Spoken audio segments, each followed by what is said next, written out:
Assalamualaikum warahmatullahi wabarakatuh.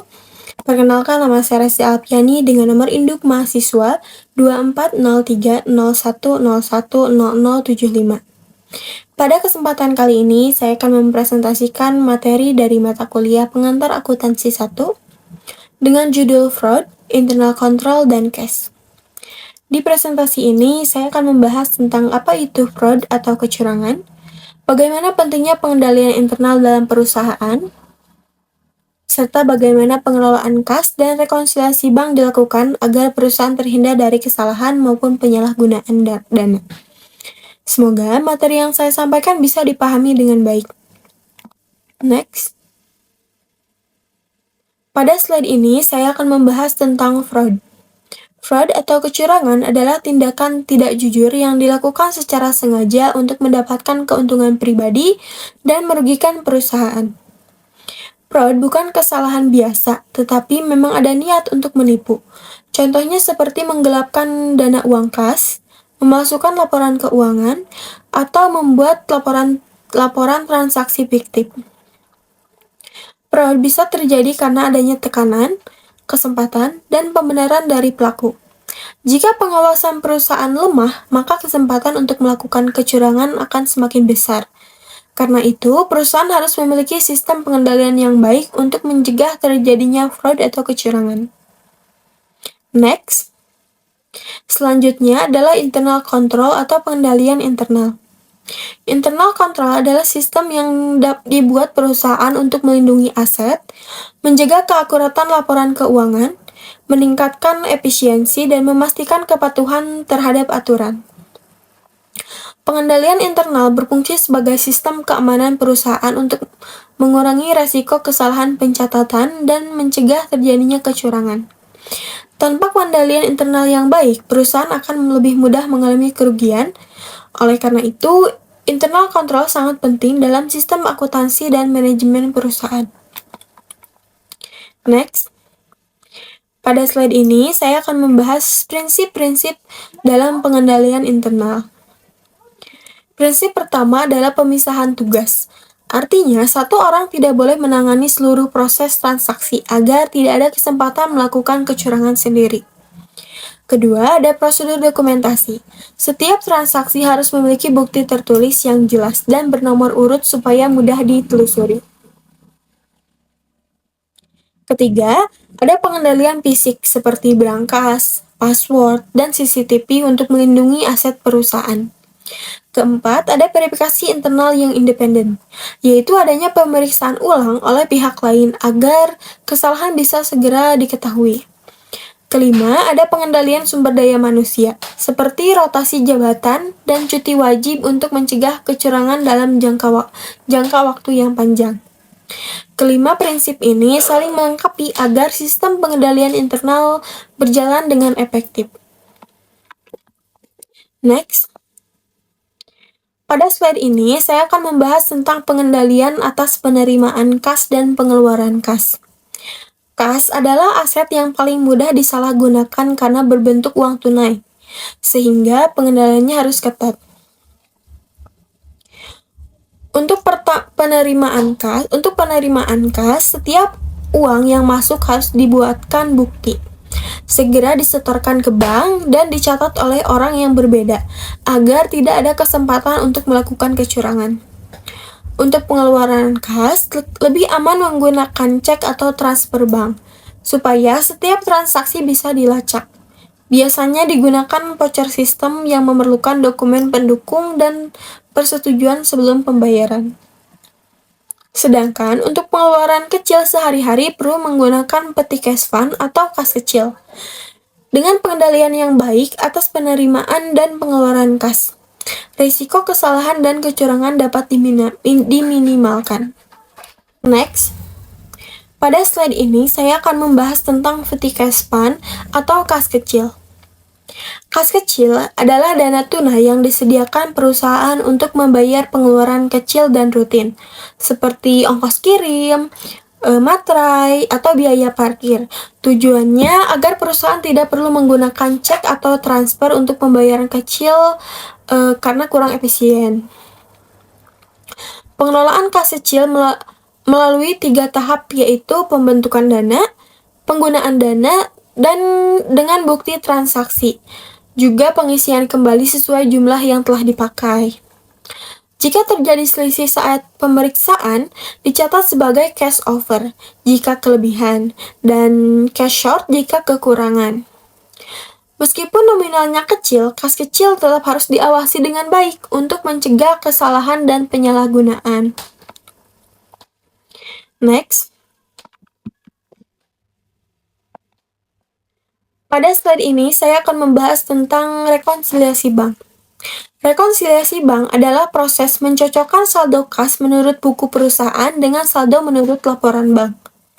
Tujuannya untuk memastikan saldo kas sudah benar, serta mendeteksi adanya kesalahan atau perbedaan pencatatan.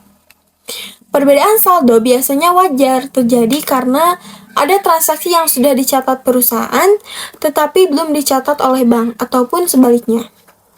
Beberapa penyebab antara lain deposit in transit, outstanding check, cek kosong atau NSF, dan biaya administrasi bank juga ada kesalahan pencatatan. Dengan melakukan rekonsiliasi bank secara rutin, perusahaan dapat memastikan saldo kas akurat dan segera mengetahui jika terjadi kesalahan atau indikasi kecurangan. Next.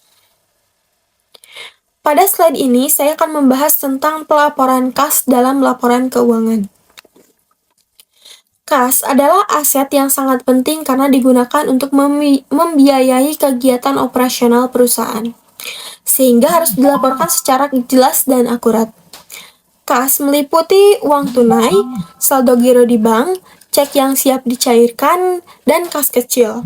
Semua itu termasuk aset lancar karena mudah digunakan. Dalam laporan keuangan, kas dicatat di laporan posisi keuangan pada bagian aset lancar, dan juga dilaporkan dalam laporan arus kas yang menunjukkan arus masuk dan keluar kas dari aktivitas operasi, investasi, dan pendanaan. Karena kas mempengaruhi laporan keuangan secara keseluruhan, maka pelaporannya harus melalui proses pengendalian dan rekonsiliasi yang benar. Next. Pada slide ini, saya masuk ke contoh rekonsiliasi bank agar lebih memahami dan cara perhitungannya. Di sini diketahui saldo kas menurut laporan bank adalah sebesar Rp15.907.450. Sedangkan saldo kas menurut buku perusahaan adalah sebesar Rp11.589.450. Kemudian, terdapat beberapa data tambahan yang menyebabkan perbedaan saldo. Seperti pertama, terdapat deposit in transit sebesar Rp2.200.400. Kedua, dan ada outstanding check sebesar Rp5.904.000. Ketiga, ada bank yang telah melakukan penagihan wesel sebesar Rp1.035.000. Keempat, terdapat kesalahan pencatatan cek sebesar Rp36.000. Dan kelima, ada cek kosong atau NSF sebesar Rp425.000.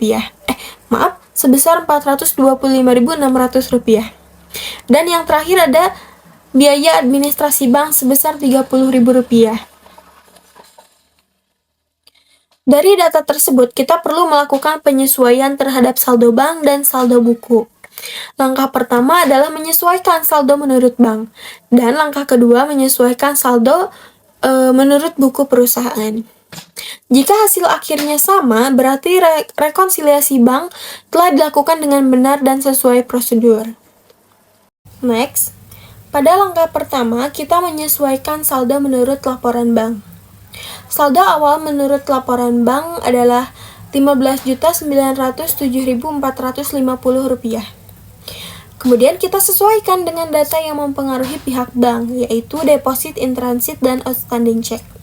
Pertama, deposit in transit sebesar Rp2.200.400 ditambah ke saldo bank.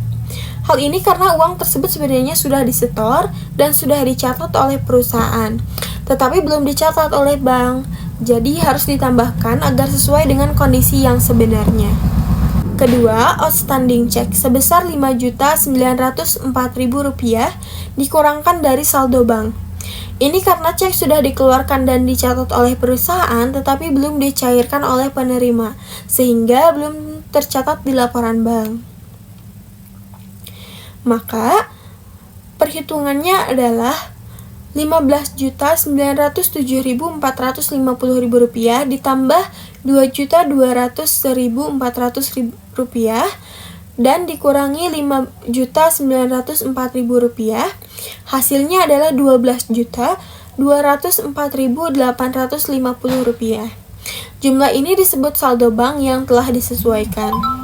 Setelah mendapatkan hasil ini, kita lanjut ke langkah kedua, yaitu menyesuaikan saldo menurut buku perusahaan. Next. Setelah kita menyesuaikan saldo menurut bank, sekarang kita lanjut ke langkah kedua, yaitu menyesuaikan saldo menurut buku perusahaan. Saldo awal menurut buku perusahaan adalah Rp11.589.450. Kemudian kita sesuaikan dengan transaksi yang sudah dicatat oleh bank tetapi belum dicatat oleh perusahaan.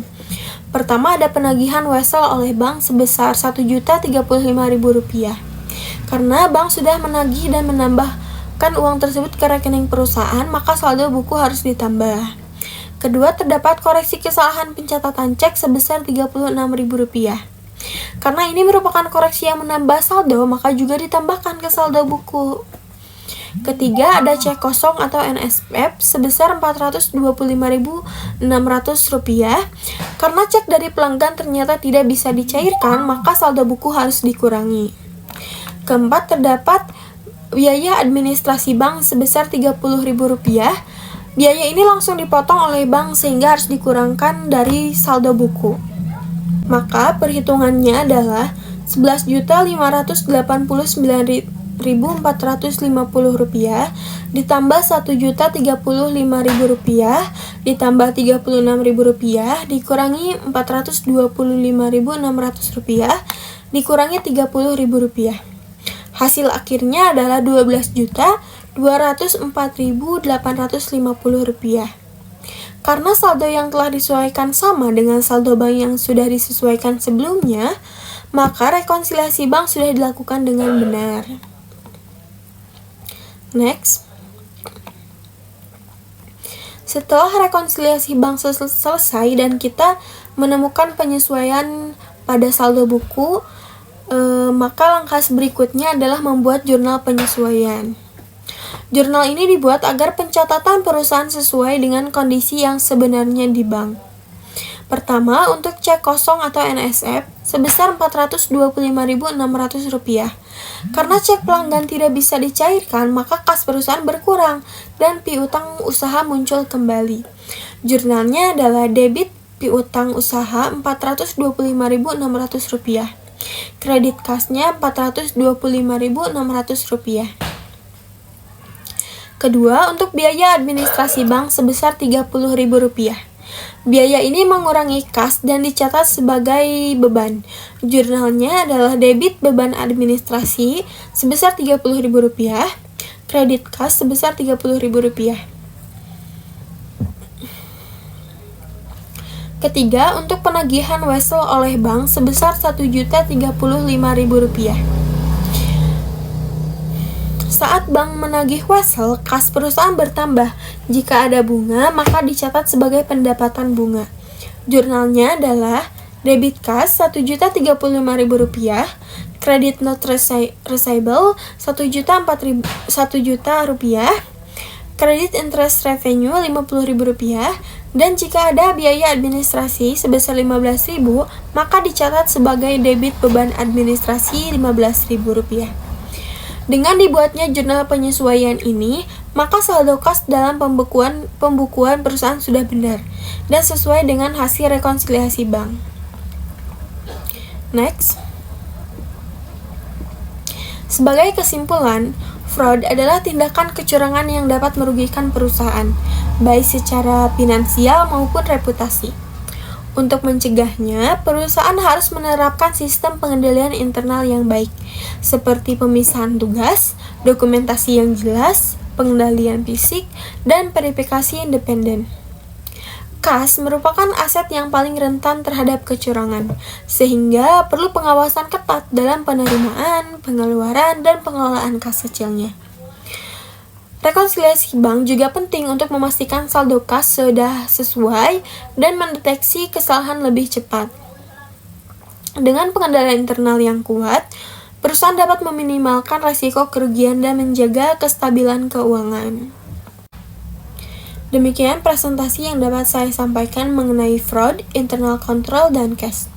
Terima kasih atas perhatiannya. Mohon maaf apabila terdapat kesalahan dalam penyampaian maupun perhitungannya. Wassalamualaikum warahmatullahi wabarakatuh.